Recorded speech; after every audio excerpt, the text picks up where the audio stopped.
Good morning, everyone. It is April the 15th, so that means 5 days to, stack or to stock up on your snackety snacks if you are observing the best holiday ever, Enhancement Day, brought to you by, I think, San Francisco this year, or at least they were going to have a 420 week, so there you go.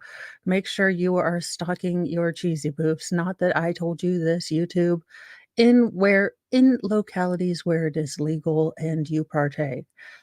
It's a joke, y'all. I apologize in advance, that's why I did wanna put this on solo stuff.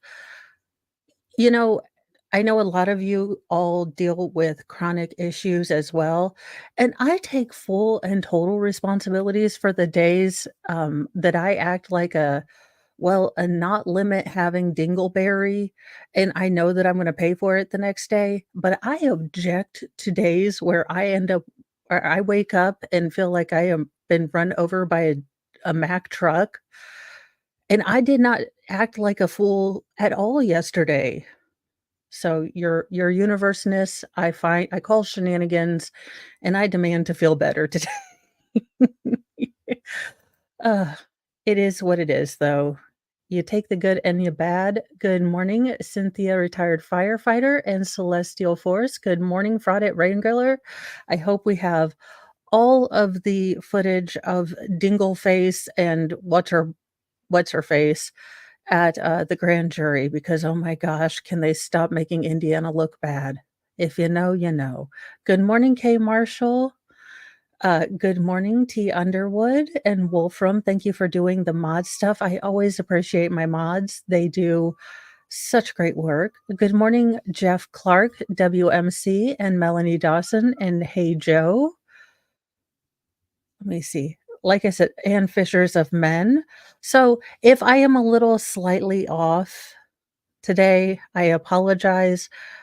But before you have a chronic condition or something that does sort of take over that bit of your brain, you don't appreciate the amount of brain work that goes into just dealing with, certain conditions. So I will say that I never got it until I got it, but I get it now and it is just a sucky club. It's all the AI creating. I've fully become one of the Borg. That's what I meant to tell you.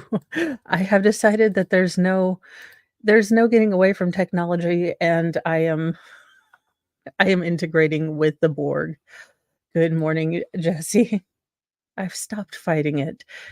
Our first story, is somewhat scary, but it looks like a Syracuse and Onondaga on a look, some other locality sheriff's deputy. In no way am I meaning to be disrespectful, I simply cannot even function enough to attempt this particular pronunciation today, um, were shot and unalived this morning in an upstate suburb in New York City. So, a Syracuse cop and a sheriff's deputy were shot and passed away in an upstate New York community Sunday night in an exchange of, force multiplier fire, in which the suspect was also unfortunately taken out. Justin, your guess is as good as mine. Cynthia, it must been the same thing. Like when you're getting back into fitness and I'm wanting to take baby steps, but that first day when you're like, "Imma go 120%." And then you realize that morning after that was a terrible idea, and you're like, "No, I'm just gonna fall out of my face directly or fall out of my bed directly on my face because that's the only part of me that doesn't hurt. I will figure out the rest as we go along." The deadly scene played out in front of a house in the Syracuse suburb of, Salina before 9 p.m. as officers were investigating a suspicious car, law enforcement officials said. Now, my big worry in this, and I do regardless of how you feel about first responders and police officers, I feel deeply in my heart for these, the families of these officers and even the suspect who are going to be told probably this morning that, their lives are changed forever. So so I can skip leg days if I do that, Baker, asking for myself because squats are terrible. Uh, but I feel terribly for all the people that lost their lives. "We lost 2 heroes tonight," said Syracuse Police Chief, Joseph Cecily during a news conference streamed by WYSR early Monday. 2 men who answered the call to duty to put on the badge and protect the community, protect and serve. We lost both of them tonight. The slain Syracuse cop and his partner initially made the traffic stop of a suspicious car in the city before it quickly fled.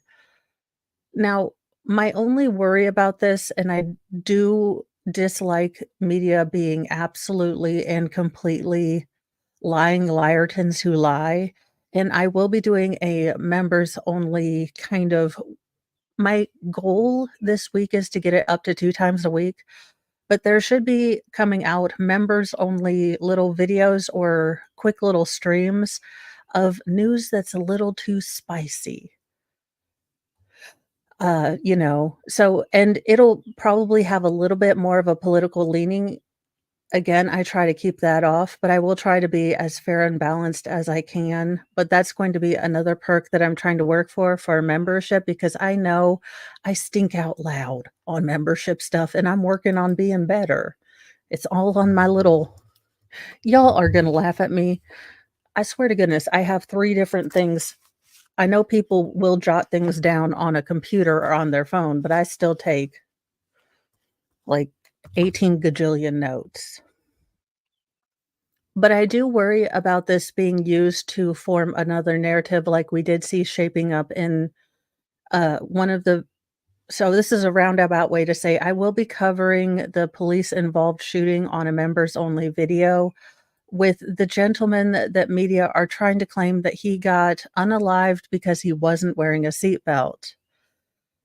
We all know that that's not the complete story, but that is what's being spun, and it kinda irritates me. I have waited for more of the, information to come out because I never wanna be the first one to scoop something. I'd rather have, more information than less, but I do worry that this will again be used to spin up a narrative, and, uh, where was that here? Celestial Force?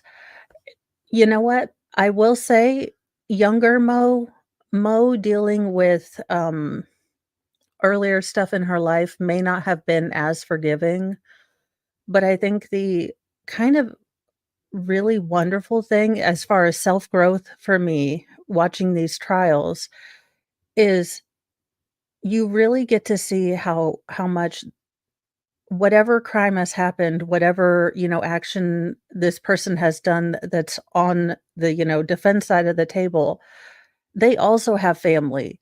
Letitia's brother in the Gannon Stauch trial, I mean, he was just torn up with grief. So, it has been a really big reminder to me, but, that everyone in a case is affected, not just, the victim's family, but the offender's family. It's it's a big ripple of just destruction either way you go. In interesting sort of legal news, a judge is set to hear a motion to dismiss rapper Travis Scott from a lawsuit over the deadly Astroworld concert. Now, this was, I believe, almost a year ago, but this involved, I think, some lawyers. I want to say maybe lawyer Tom, possibly, if I'm remembering correct. And today is not the day to test me with real facts that this mind remembers. Uh, but I do believe that there were several people who were looking at this case and seeing if Travis Scott could be held liable for the deaths that happened in the sort of crushing injuries. A judge in Texas is set to hear arguments Monday that in rap star Travis Scott's request to be dismissed from a lawsuit over the deadly 2021 Astroworld Festival in Houston. Scott headlined the concert, during which 10 people were unfortunately killed in crowd crushing injuries. I mean, just terrifying. I cannot even imagine. As authorities and festival organizers responded to a massive crowd surge and then tried to shut down the show. Last week, the judge dismissed lawsuits against the hip hop guest performer Drake, along with several other individuals and companies involved in the show. Attorneys for Scott, whose real name is Jacques Berman Webster II. I wouldn't have guessed him for a Jacques. Or look, I'm guessing that's a Jacques or Jacques. Y'all, today is not the day. And also known as Cactus Jack, write in a motion to dismiss that he is a performer and had no role in providing security or crowd management for the festival. Performers are not expected to render special protection to audience nor to safeguard them from the rest of the crowd, the motion said. Performing artists, even those who engage in certain promotional activities, have no inherent expertise or specialized knowledge in concert safety measures. I do believe that there was some scuttlebutt that he could be considered liable because he has, and I know y'all are gonna be shocked that I am not a big Travis Scott fan. It's nothing against his music, it's just not my jam, but I think he used to have a part in his show where he would ask people to gather up, but again, take all speculating from me with more salt than usual today. So I do believe that there was scuttlebutt that he could be considered more liable than other performers at the time because he had been told not to have people rush up to the stage or encourage them before. But again, 12 pounds of salt, an entire ramen noodle seasoning packet full of salt with my mind today. The motion said Scott followed instructions and ended the show after a performance by Drake, performing one final song because it was feared that an abrupt ending could have led to riots, panic, and chaos in the crowd. Thus, due care also required taking the time to end the show properly so that the crowd would feel satisfied and leave peacefully. Okay, where are our priorities that we don't want people, the fact that we should have to placate a mob to make sure that, no one riots because, there are people being suffocated to death. It is just dumb enough to be true in current timeline, I swear to goodness. Dear Lord. After an investigation by the Houston police, no charges were filed against Scott, and a grand jury declined to indict him and 5 other people on any criminal counts related to the deadly concert. Those who lost their lives ranged in age from 9 to 27 and passed away from compression asphyxia, which an expert likened to be crushed by a car. The first trial from the lawsuits is scheduled for May 6th. Some of the lawsuits filed by the family of the 10 who passed away and hundreds who were injured have been settled, including those filed by the families of 4 of the dead. So, oh, squid pro quo, and we get you. I totally understand. Baby fingers and phones. Heck, even my fingers, and when I mean to be doing something absolutely correctly, I still manage to accidentally block people. It is I am amazed at sometimes how terribly I can screw up things when I'm intentionally doing trying to do the right thing on the internets. Unfortunately, the weekend, luck was not with Tiger Woods. Maybe that's why you don't cheat on your wife, sir. I mean, look, I know this is an old thing to hold a grudge on him for, but swear to goodness, like, you don't cheat on your wife and you don't hurt kids or puppies. I think that's, like, or your husband, you just don't. Mr. Mo's like, "Are you gonna never let him, redeem himself for that one?" I was like, "Probably not. He had the hottest wife ever, just cheated on her." Tiger Woods' 100th competitive round at the Masters was not a memorable one. He shot 5 over par 77.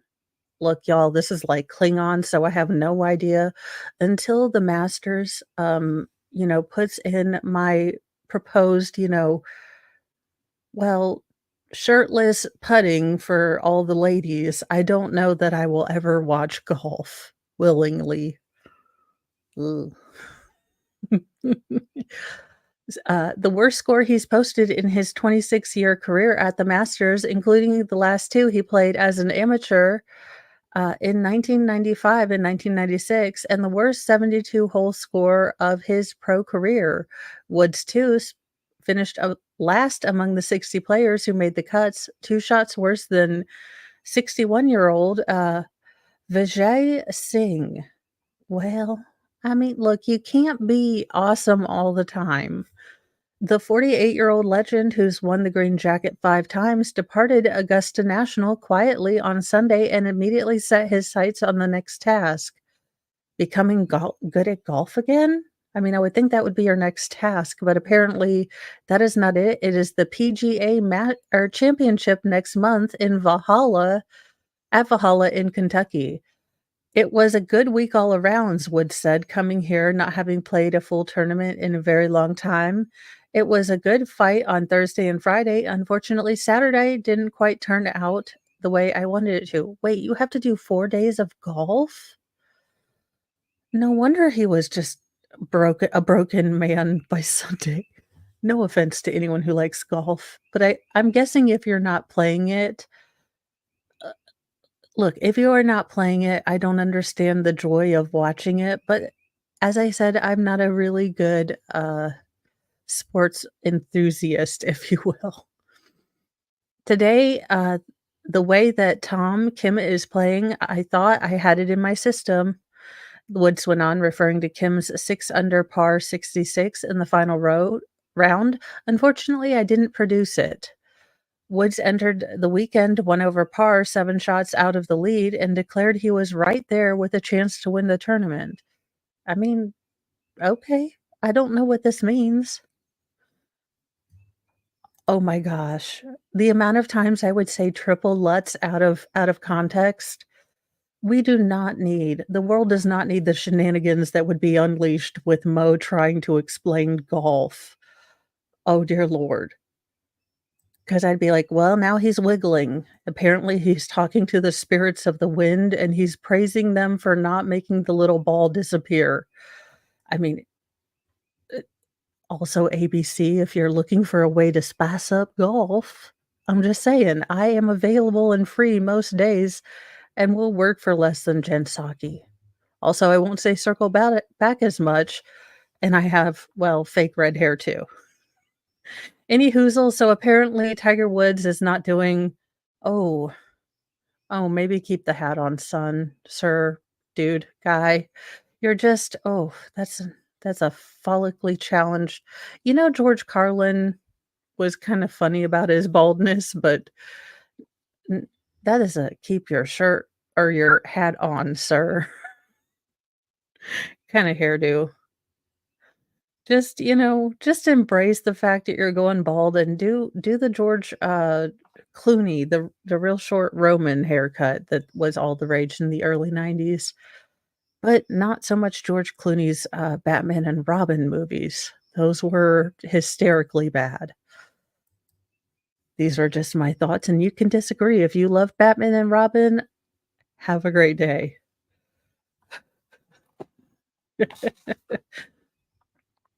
The incredible life of the Titanic's youngest survivor who lived to 97 and refused to see James Cameron's movie. I too have not seen Avatar, but I'll make fun of it.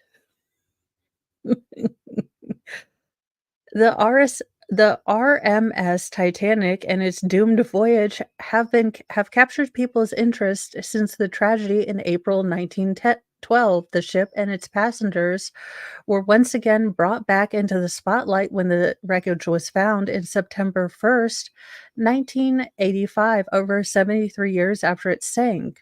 Among those passengers was Melvina Dean, who was just 2 months old when the ship went down. She was the youngest survivor of the tragedy. Uh, Learn more about Dean's remarkable life, including her service during World War II, her relationship with her newfound fame, and why she never saw Titanic, one of the highest grossest films ever.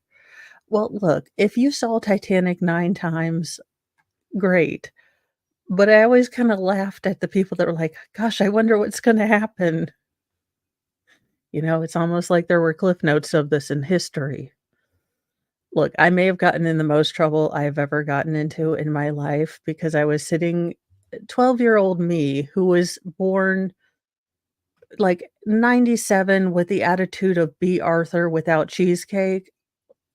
So I was sitting behind, these they had to be probably 16, 17-year-olds, but I was just like, "Gosh, teenagers are dumb."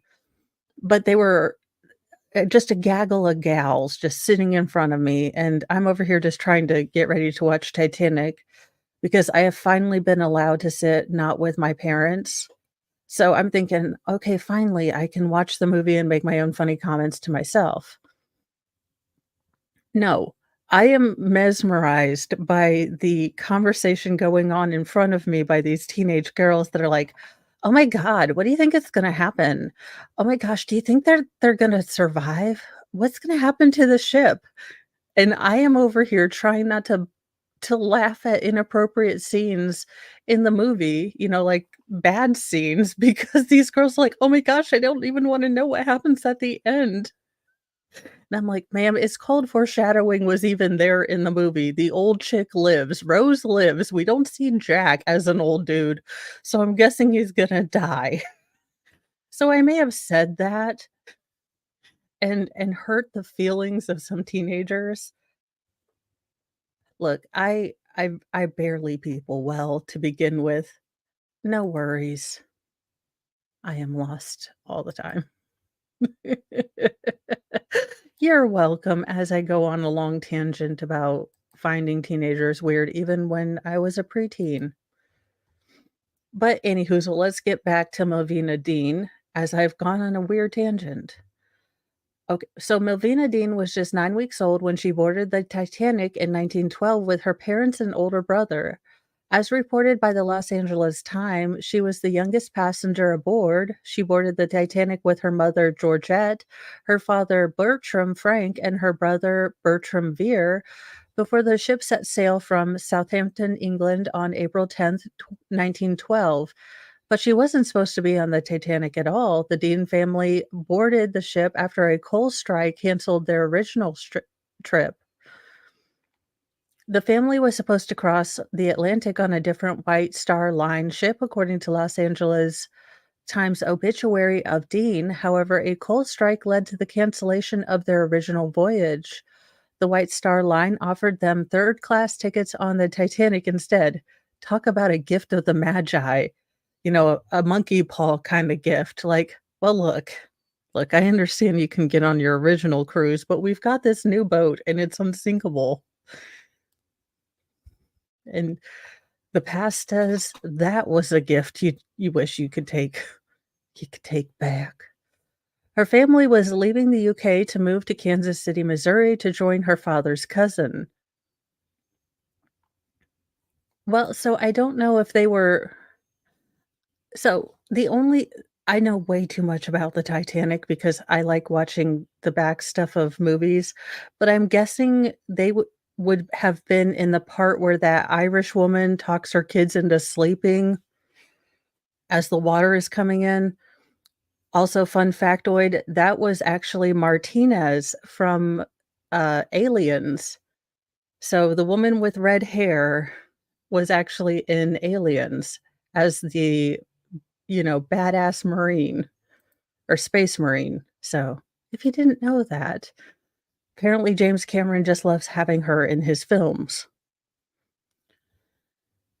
Her father was gonna co-own a store after the Deans sold the pub they owned in England. On April 14th, 1912, the Titanic hit an iceberg and sank. Dean, her mother, and two-year-old brother survived, but her father died with many other third-class men who weren't allowed on lifeboats.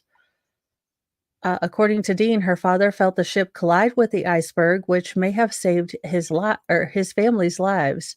I think it was my father who saved us, Dean said in a 2002 interview, according to the Los Angeles Times. So many other people thought the Titanic would never sink and they didn't bother, but my father didn't take that chance. Dean, her mother, and brother were put on Lifeboat 13, as reported by BBC News.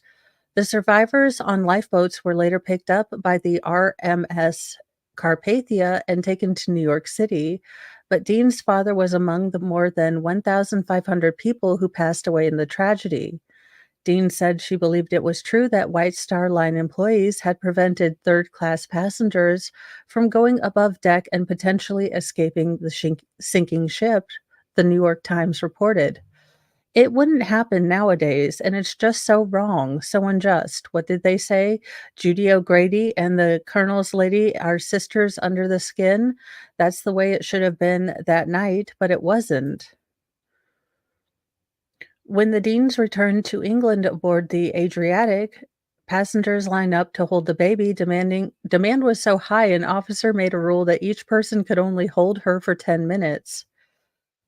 3 weeks after the sinking, the RMS Adriatic took some of the survivors back to England. Dean, her mother, and brother were on board.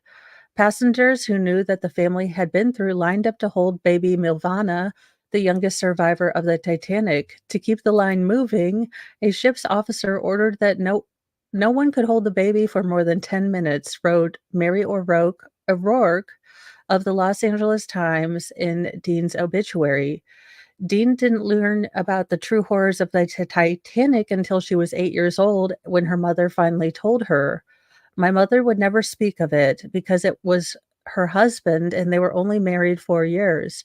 He was strikingly handsome. I didn't know anything about it until I was 8 years old, and then my mother got married again, and that's when I first heard about the Titanic and about my father going down and everything like that, she told the Belfast Telegraph in 2009. In another interview with the Irish Times, the Los Angeles Times reported that Dean said her mother suffered from severe headaches every day after the sinking. Mulvina and Bertram Dean were educated using money from the Titanic Relief Fund, a charity formed in England to support survivors. The White Star Line rather infamously did not accept any liability for the sinking of the Titanic for years, even though the tragedy left almost all its passengers with no money, no possessions, and in many cases, no breadwinner. Many families lost their husbands and fathers since they couldn't get on the lifeboats. The Wall Street Journal reported that in 2003, that 4 years after the crash, the White Star Line agreed to pay US um, or pay approximately $665,000 or roughly $430 per passengers. In 2004 money, that would be around 2024 money, around $12,700 each. During World War II, she worked in the British Army's map-making office. After the war, she worked as a secretary in an engineering office for 20 years, reported the Los Angeles Times. She never publicly spoke out about the Titanic until 1985, when the shipwreck was found. No one knew about me and the Titanic, and to be honest, no one took any interest, so I took no interest either, she said, according to the New York Times.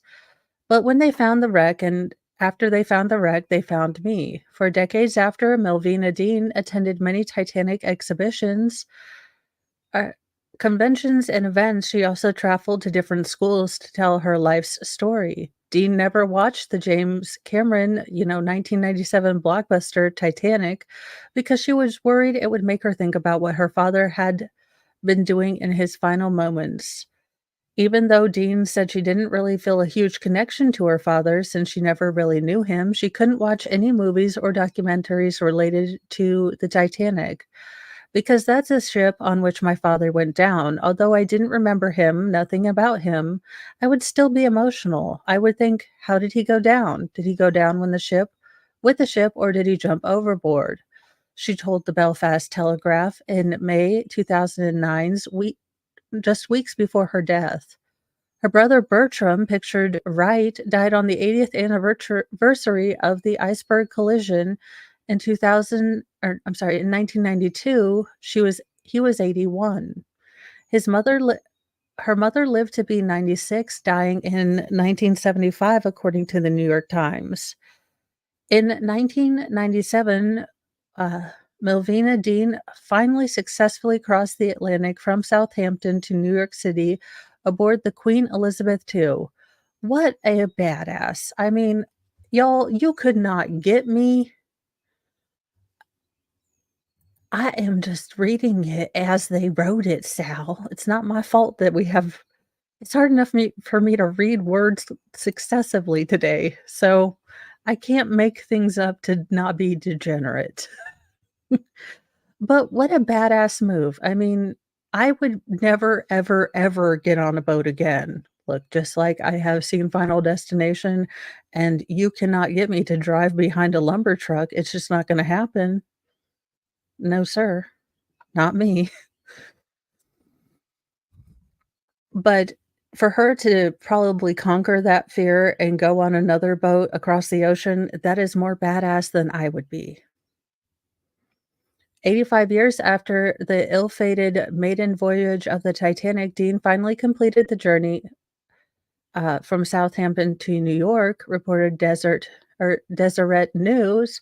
According to the United Press International, when she arrived in New York City in August, she then journeyed to Kansas City to visit the neighborhood that would have been hers if everything had gone to plan. She auctioned off some of her Titanic memorabilia later in life, including a mail bag her mother carried their possessions in after sinking. After breaking her hip in 2006, Dean began living in a nursing home. To help with expenses, she auctioned off some of the items that had been in her with her family on the Titanic, including a suitcase that sold for $18,650. In total, she raised $53,000 $53,906, according to NBC News. James Cameron and Titanic stars Kate Winslet and Leonardo DiCaprio donated thousands of dollars toward Dean's nursing home costs in 2009. You know, that's a pretty class act. Reuters reported that the trio behind the Titanic donated $30,000 to Dean after her longtime friend Don Mullen challenged them to. I laid down the challenge to the Titanic actors and directors to support the Melvina Fund, and I was delighted with the generosity they have shown in meeting that challenge, Mullen told the Irish Examiner in 2009. Melvina Dean died in 2009 at 97. She was the last living survivor of the Titanic. Melvina Dean's ashes were scattered by her partner, uh, Bruno Nordamus Nordmanis. Look, y'all, not what today with these names. At the Southampton docks where Titanic left for its first and only voyage, NBC News reported. And thank you for becoming a member, Hey Joe. Sorry, I can only explain that I am in kind of that wonderful, terrible, flare kind of fogginess. So my attention to detail isn't as great as it usually generally isn't. So good Lord, the poo show. And thank you for gifting 5 memberships. Let me get that written down. And those went to Squid Pro Quo, MC Country Girl, Watchdog, Emma, Lamry, and Mads. Thank you so much for Hey Joe for gifting memberships, and welcome all the people that got memberships. In what a douche move. OJ's final insult, secretive web of companies and cash only rule to keep fortune from victims' families. Now, I do know that the person this is scuttlebutt again, so take this with a grain of salt, but the alleged executor of his will was fiercely loyal to O.J. Simpson, and he has said that he will try to honor his request of making sure that Ron Goldman gets nothing. Oh, well, that's just that just can't be. See, and people wonder why I'm a grammar and spelling outlaw. This doesn't make sense, dear Mo. Perspective. Skinny Atlas Lake is pronounced Skinny Atlas. But if you hadn't given me the pronunciation sort of trick, I'd have been like, that is some shenanigans of the grammatical error. That is just a name to O.J. Simpson died with a final insult to his victim's family, a mystery over his money which they will have to pay to unravel. The 76-year-old took his debt to the family of Ron Goldman and to his own children to the grave unpaid, or to his own children to the grave unpaid, meaning they will have to employ lawyers once more to try to prize cash out of the estate if there is any. In fact, his finances, the Post learned, are rife with unfulfilled obligations and backed by a secretive network of LLCs. Simpson, 76, was found liable in 1997 for $33.5 million dollars in civil judgment for the killings of Ron Goldman and his ex wife, Nicole Brown Simpson, an amount that grew with interest to more than $100 million. Dollars. Before his death, Simpson had only paid out $132,849.53 to the Goldman family, according to Nevada court records. Simpson also dodged both federal and California state tax liens that went back as far as 2002, public records show. One of his biggest debts was 1,400,000 or $471,888 for unpaid California state taxes, public records show. Well, okay, I have a question then. Why did y'all go after, oh my gosh, not Denzel Washington. Crap, what is his name? Dennis Rodman, maybe? No, not Dennis Rodman. The guy who played Blade, but more importantly, played Noxeema Jackson in To Wong Fu, It's Me, Julie Newmar, and I cannot remember his name, but he did play Blade too, so people might know him better as Blade than Noxeema Jackson. The name is just escaping me at this moment, but how did this dude, Wesley Snipes, thank you, Celestial Force. Wesley Snipes. What the hell did Wesley Snipes do wrong to get noticed for tax liens, but O.J. Simpson didn't?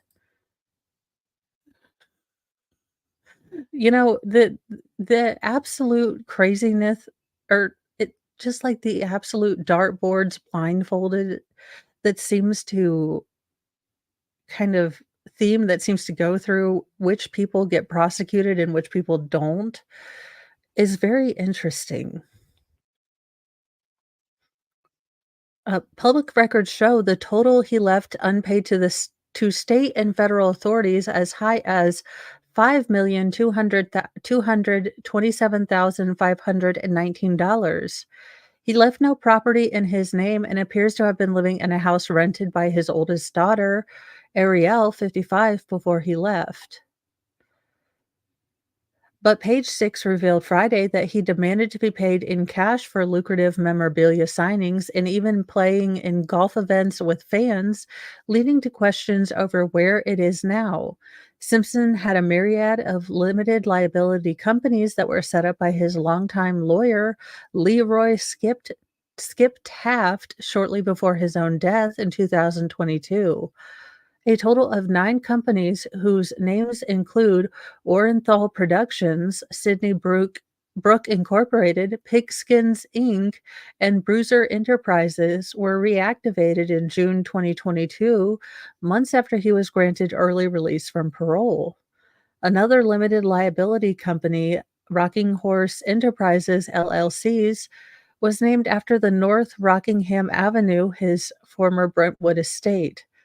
Dear Lord, sir, why didn't you just name it Slow Moving Bronco LLC? If I Had Done It LLC. I mean, if you're really going to do a middle finger to the Goldmans, go with the gusto.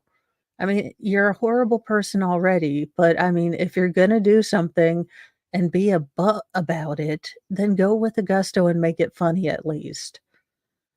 The network of LLCs may well point to his estate being similarly complicated, making it time consuming and expensive for the Goldmans to sue.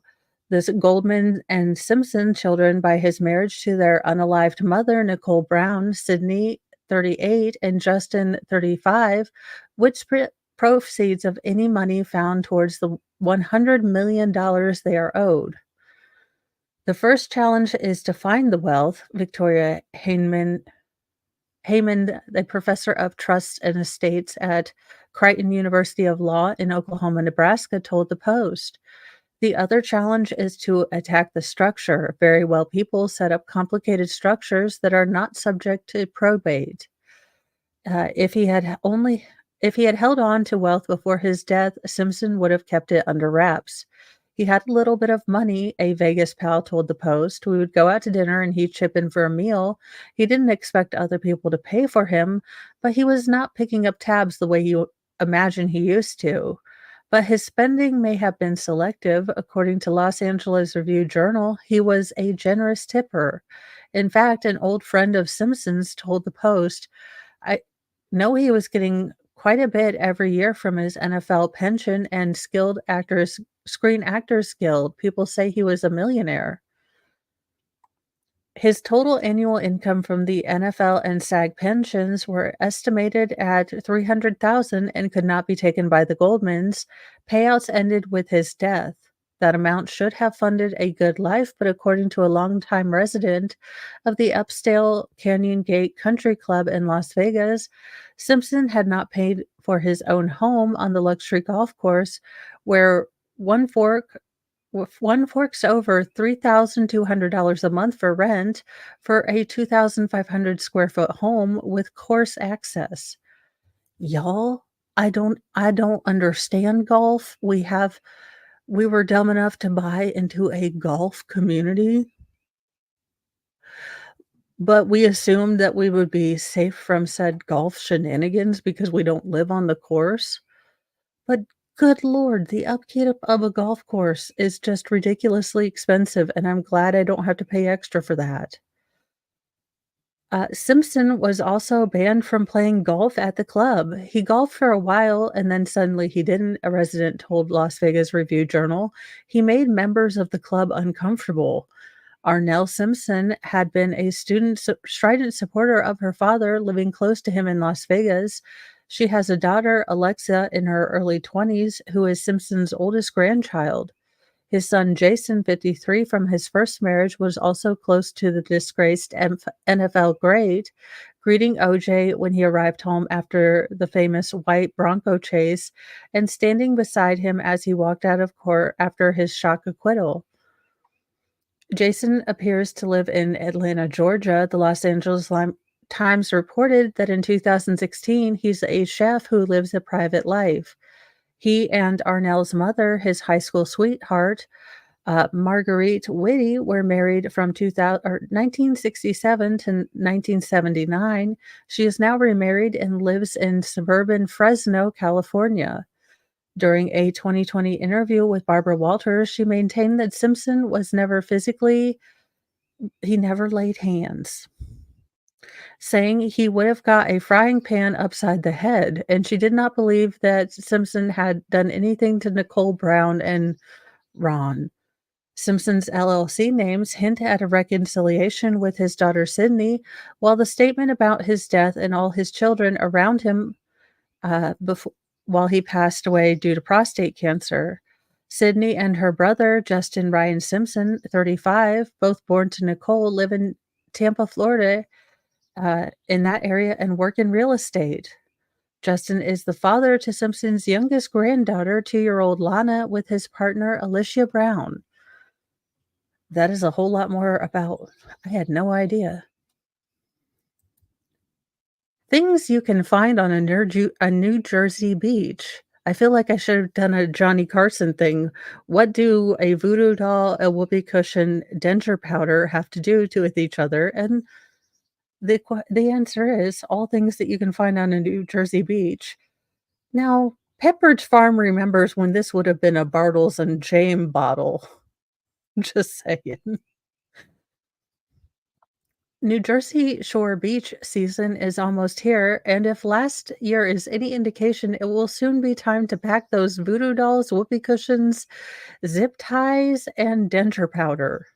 It's gonna be lit, y'all. Snooki needs denture powders now. Oh my gosh. Those were just some of the few bizarre items plucked from the sand of New Jersey's beaches last year by volunteers with Clean Ocean Action Environmental Group, according to a report the group released Thursday. Nearly 3,700 volunteers picked up and disposed of 176,206 items along the state's 127-mile or 204-kilometer coastline. Many were mundane and sadly common, like bottle caps, cigarettes, and plastic pieces, but there were oddities like the 50-pound bag of rice, the Baby Yoda doll, a severed Barbie head, and then there was the food fryer. I mean, you know what? When do you want wet wings more or a really hot thing of french fries? You know, when you're on the beach and you need some salt. That's not crazy to me, but I'm a fluffy person.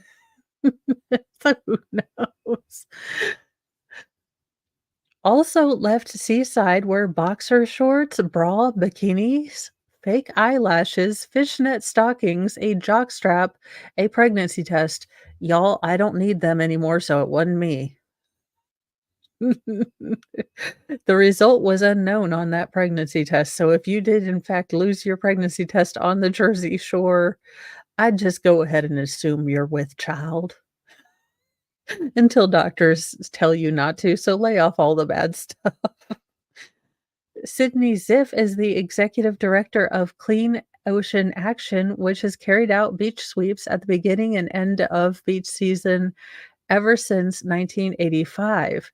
They've collected nearly 8.5 million items of trash, recycling what can be reprocessed. She called the report a guilt list of our region's worst littering ways.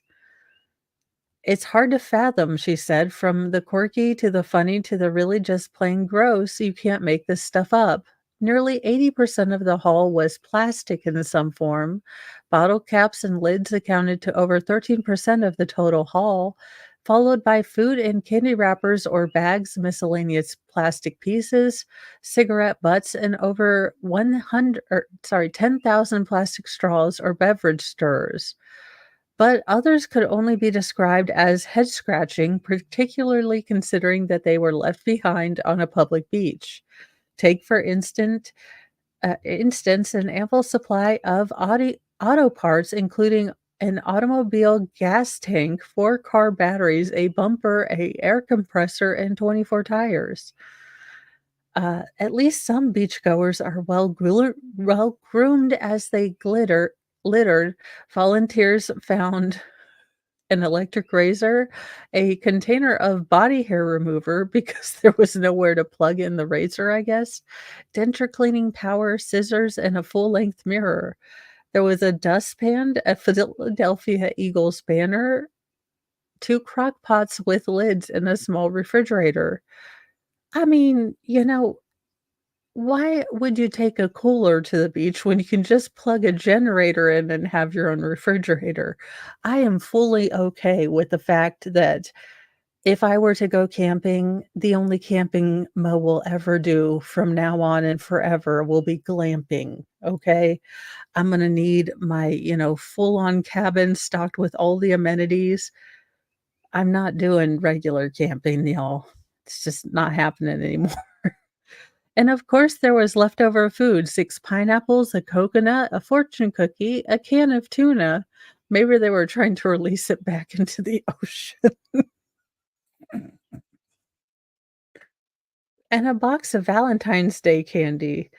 That last one just proves the Jersey Shore sweeps are like a box of chocolate and you never know what you're gonna get. I mean, how dare they leave chocolate unattended on the ground? I just no. He deserves to not be here. A courtroom brawl erupts during a sentencing of a man who perforated a woman nearly 100 times. The brother of a woman who was who was stabbed 100 times, attacked his sister's convicted unaliver, leading to a courtroom melee in Maine. And y'all, I have not been there, but I'm telling you, I would the amount of restraint that most victims' families show and the absolute grace of forgiveness beyond all reason, but Mo might be a train-in for the agility Olympics if something happened to my family. So, I'm not saying it's right, but I can totally understand his sentiment and do not blame him once for his emotions just getting the best of him. A judge Friday had just sentenced 20-year-old Jason Serville to 45 years in prison in the July 2022 deaths of Alice Alley Abbott. According to a report in the courtroom by Portland Press Herald, defense attorneys and prosecutors were having a sidebar with the judge when Abbott's brother left the courtroom gallery, crossed the bar to lay hands on Serville. Chaos ensued. A corrections officer used a taser to subdue the brother. Video of the ordeal showed other family members also crossed the bar but were rebuffed by cops. "He deserves to not be here," a family member yelled repeatedly. Abbott's mother, who is also named Alice Abbott, who is, um, well, she is Caucasian and he is African American, so apparently she was using a not so great term that we should not use, and, regardless of your feelings when we start attacking people like that, nothing good comes out of it. You lose the moral high ground, you lose all of it.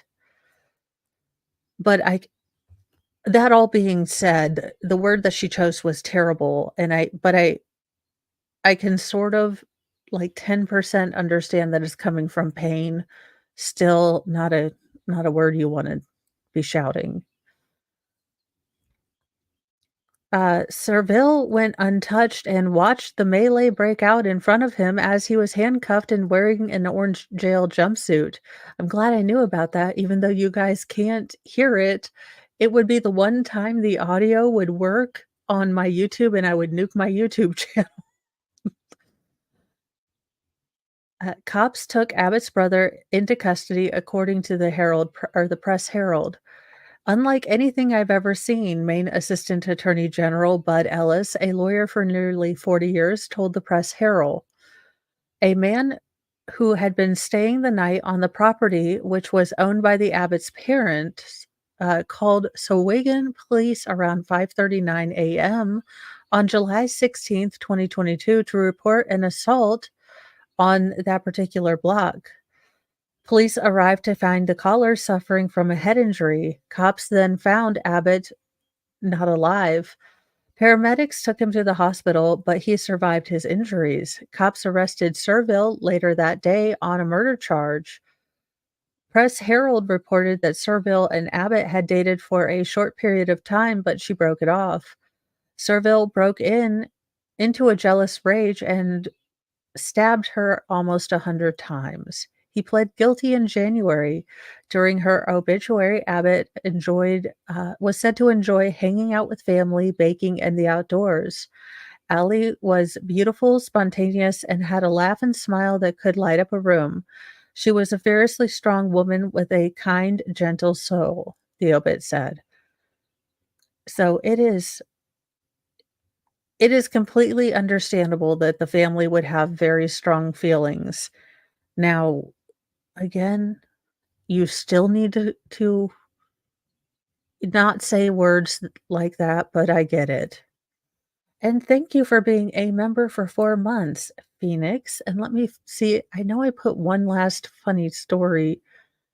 Oh, we'll go with this one. You know, there are some people we need to repatriate back to London, and I am sorry, uh, I am sorry that, you have to take them back, but we no longer want Meghan Markle, so if y'all could just, accept her into the fold. Like, you don't even have to keep her just in a commonwealth somewhere. I'm sure Australia would be fine with her. Sorry, my Australian friends. Still the 1st trimester. You are well, no, it's a 2nd. 4 through 6 are 2nd, and then 7 through 9, depending on how you look, it's the only topic of which I have deep personal knowledge. Meghan Markle, well, shows her total thunder cowness in public for the 18th time. People are still shocked. Meghan Markle was filmed seemingly refusing to let a woman stand near, Prince Harry for a picture. Ma'am, he's a balding ginger. I mean, he's not even really royal, and he's not okay, let's be honest, I listened to some of the audio to spare, he's not the smart royal, okay? So, ma'am, Imma need you to step back. I would be much more interested in Man with the Righteous Mullet on the side than I would be with your balding ginger husband, okay? No one gives it. No one's taking him from you, not after you've emasculated him. It's too much damn work to try to fix him after you done screwed him up, ma'am. Let's see. In the footage circulating on social media, the Duchess of Sussex, I thought she didn't want to be called anything.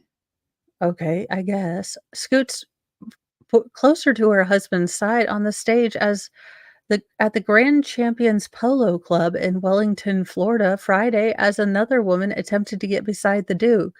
They were posing for a photo op when the royal salute, or following the royal salute polo challenge. I did not know we even had polo challenges, but there you go.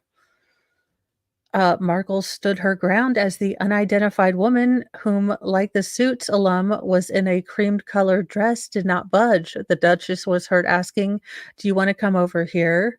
Markle then smiled, motioning for the woman to stand on her left side instead, as someone else in the video suggested, "Come over here." Ma'am, were you playing polo or was your husband playing polo? Because why are you on stage? The woman proceeded to duck under the championship trophy and settled in a spot next to the Duchess. One person said of Markle in the video of the incident, she seems very insecure regarding her husband. That's why she's always clinging on him, and any woman who stands beside him is told to stand beside her. Another added, Meghan's controlling personality is on display for the world to see, so lacking in grace and a generous spirit. She's included herself in Harry's team win, mortifying. Last year, sources denied Markle and Harry, who wed in 2018, were having trouble in paradise amid rumblings about their marriage. No, I'm sure her husband's boyfriend is really cool with everything. I mean, allegedly. Don't come after me, royals. It's not like you'd be standing up for the one you like, so let's be honest. Just let me say funny things. However, a naysayer later said they would only last a few more years.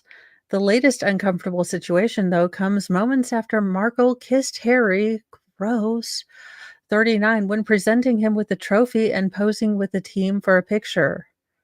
So again, more scuttlebutt because I may have read a little bit into this. The woman that was going to stand next to her husband is actually the chairperson of the giant polo thing. Now, why again said this chick is on the stage when it was her husband and mullet man who done won the day at the polo team meet. I don't know how one does, but I'm guessing you like score I don't know, I guess you catch the Quidditch. I have no idea. Look, I have no idea what the hell anyone does in polo, but I'm guessing you're trying to win with Quidditch. I have no idea. Anywho, this woman is was supposed to be handing the trophy to these said people who are on the horses playing croquet. This chick added herself in the scene and got mad at this woman who's the chair of everything because what a dingus. Oh, and happy birthday, Megan Fox. Yay! I wish I wasn't feeling like a space cadet. The pair appeared to be in good spirits the entire day as they were photographed arriving at the charity event together hand in hand. Do they attend charity events that aren't for them? I am proud of them. I mean, the last time I heard they only have attend charity events that, help them. Ah, good idea. But I swear to goodness, 2 more insufferable people you cannot meet, and I'm so glad that South Park took the ever-loving Mickey out of them. Markle will be the star of a lifestyle-focused show that will celebrate the joys of cooking, gardening, entertainment, and friendship. That is must-miss television. Y'all, I would promote you to watch golf instead. It would be less mind-numbing. Holy God. Plus, in March, Markle announced the launch of her American Riviera Orchard brand, which will offer foods such as jams and nut butters, chicken kitchen linens, drinkware, cutlery, and cookbooks. Like this woman has ever cooked. Ma'am, I'm gonna need you to tell me when you have done anything more than warm up Easy Mac. I would rather watch paint dry. I would rather invest heavily in Goop. Okay, if I weren't a hundredaire, but I had money. I would rather help the forces of evil and Gwyneth Paltrow, take over the world with Goop, is how little I care for your brand. But, as I say all that, and I'm sure I'm gonna get a cease and desist lawyer, "Stop making fun of Megan," you know, I'm sure I'm gonna get, like, at least 1 card written by Megan herself. Uh I'm gonna stop there. I'm sending you guys over to Baker's. He is doing the Karen Reed case.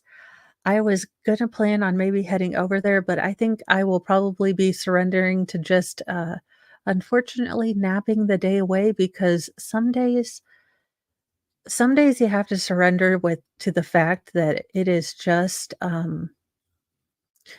not gonna happen when you have a chronic, issue. And be okay with it. I'm working on the be okay with it because 'cause I'm a whole lot type A for this whole resting is doing stuff for your body and healthy, mindset, but I'm working on it. I will just channel my inner Meghan Markle and assume that the world revolves around me, and I should definitely just sleep and have others, wait on me hand and foot.